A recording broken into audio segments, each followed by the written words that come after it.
A brilliant system switch from Nico Kovac, the Dortmund coach, frustrates Barcelona. And in this video, we're going to take a look at all of the tactics and how great he was with his tactics. As always, do subscribe to the channel. It's going to help us a lot to get this family to grow bigger. We upload weekly Barcelona tactical content. But let's start with the video. Nico Kovac made a very brave decision and a good decision, a smart decision to change his formation to 3-4-3. And he did this for a bunch of reasons. Number one, it could be for the build-up, where if Barcelona wanted to go through one side of the pitch, Dortmund could easily then even out the numbers on that region, making it extremely hard for Barcelona to progress to one side of the pitch. Over here we can see right from the get-go, Guirassy and his partner already forces Barcelona to one side, right? And we know that Barcelona loves building up through the flanks especially. But look how many players Dortmund had in close proximity, with even Lamine Yamal. When he would drop deep, they could follow him, and look at how they still have three centre-backs intact. This 3-4-3 system was also perfect to defend against FC Barcelona, because even when they had to perform a high press, they could easily go man-to-man. The double pivot of Gavi and Frenkie de Jong could also be marked, and this wingback could go easily out. Now this gives the perfect situation for Fermin, for an example. However, the remaining four, could easily just go on to Fermin and also on to Lewandowski. Here we can clearly see that the front two of Dortmund applying pressure on Barcelona's centre-backs, where the wing-back is actually coming out to apply pressure on Gerard Martin, while the double pivot of Dortmund is keeping tabs on Barcelona's double pivot. And look at how the wing-back can come out to Rafinha as well, while the runs of anybody in the half space was also very good and well tracked by the Dortmund players. And look at how from the frame earlier you can see that the centre back can easily come out and make up for the guy that is in space right there. So Nico Kovac really did his homework for this game against Barcelona. So I won't be showing you guys how Dortmund did in possession and Barcelona did in possession separately. I'm just going to do it as the game progressed, right? When Dortmund had in the earlier stages of the game the ball, they would build up with one of the centre backs going into the midfield, forming this kind of like double pivot. And Barcelona pressed all the way with Robert Lewandowski. But one thing that we did see is that the likes of Guirassy would come into these areas, because we know that Frenkie Fermin would press up high. So the goalkeeper would kick the ball straight into Guirassy or straight into this guy right here in order to lay the ball off, and that is how they got forward with the wing backs. Here we see one of the centre backs, the middle one, I think it's Anton, dropping into the midfield, where Barcelona would press high with Robert Lewandowski. And I have to say, this guy Guirassy is rather really good. He's not the greatest striker, but he's really intelligent when it comes to the tactics, right? And look at him dropping deep into these areas. We can see the guy, I think his name is Bayer, I don't know how you pronounce it. Look at him laying the ball off eventually to one of the pivots, where the pivot would go to the wing back, and that's how they got up the pitch.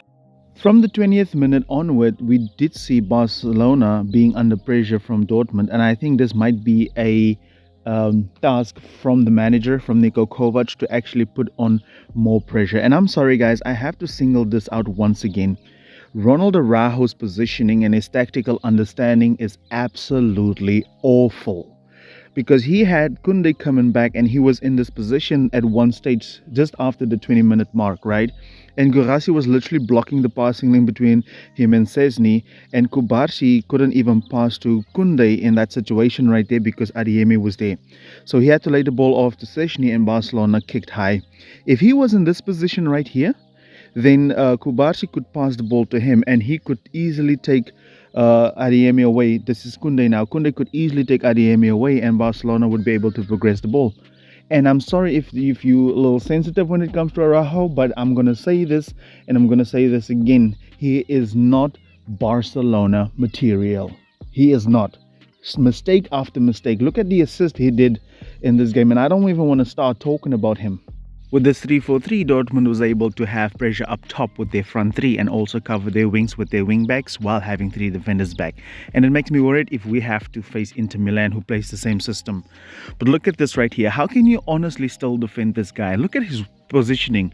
If we didn't have this 4-0 lead, I think Barcelona would have been out of the Champions League. In the final third, Dortmund defended in a very interesting way, with their wider players in the front three defending in a 5 3-4-1 situation. This was to have 3 players on either flank for them available, because we know with Lamine Yamal inverting, Kunde, and also these runs coming through here. So they were well marked, and these guys could easily follow them one-on-one with Lamine. Adeyemi would keep tabs on Kunde, and if the likes of Fermin or even Frenkie would run through here, they were all being marked and being tracked. So this was a great system for Inter to play against Barcelona.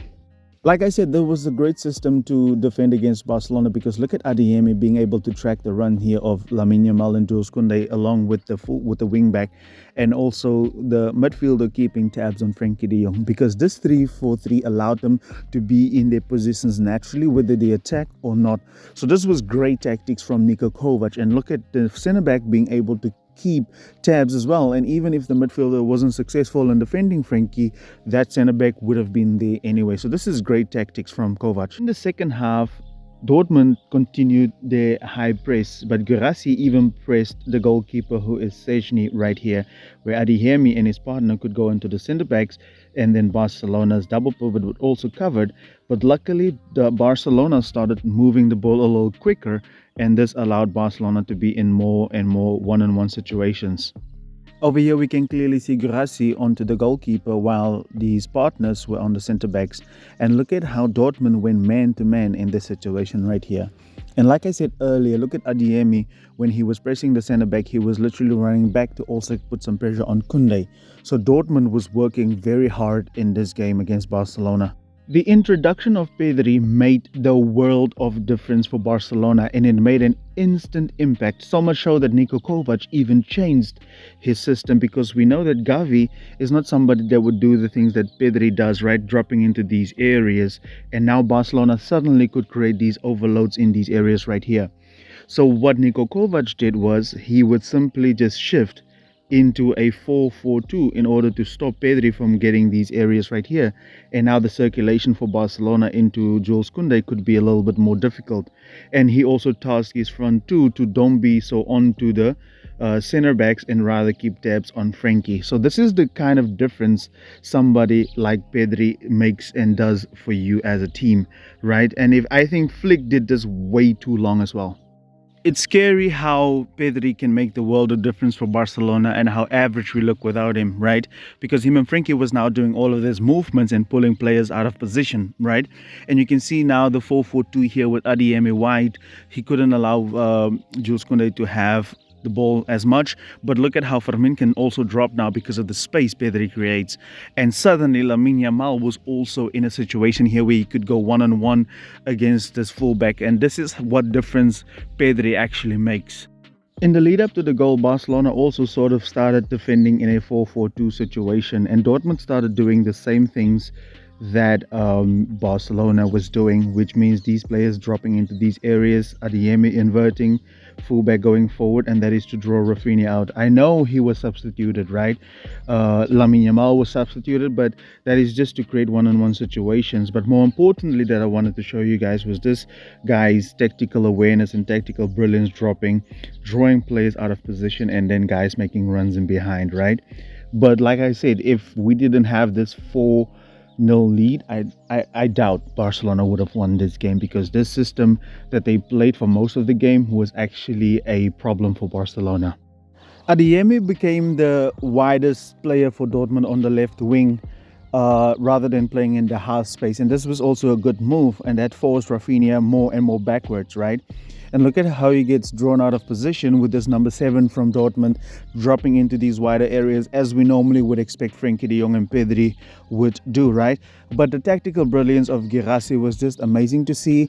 And this is just testament that you don't have to be a world-class striker, but if you can do what your manager wants, then you're great. Hansi Flick were visibly frustrated in this match, and rightfully so, because like Frenkie de Jong said, Barcelona was disgustingly bad. And that's according to Frenkie de Jong. But guys, I want you to do something for me. If you watched the video up until this point, I want you to comment Araujo in if you believe he's a world-class player in Barcelona material, or Araujo out if you don't believe that. I want to see something.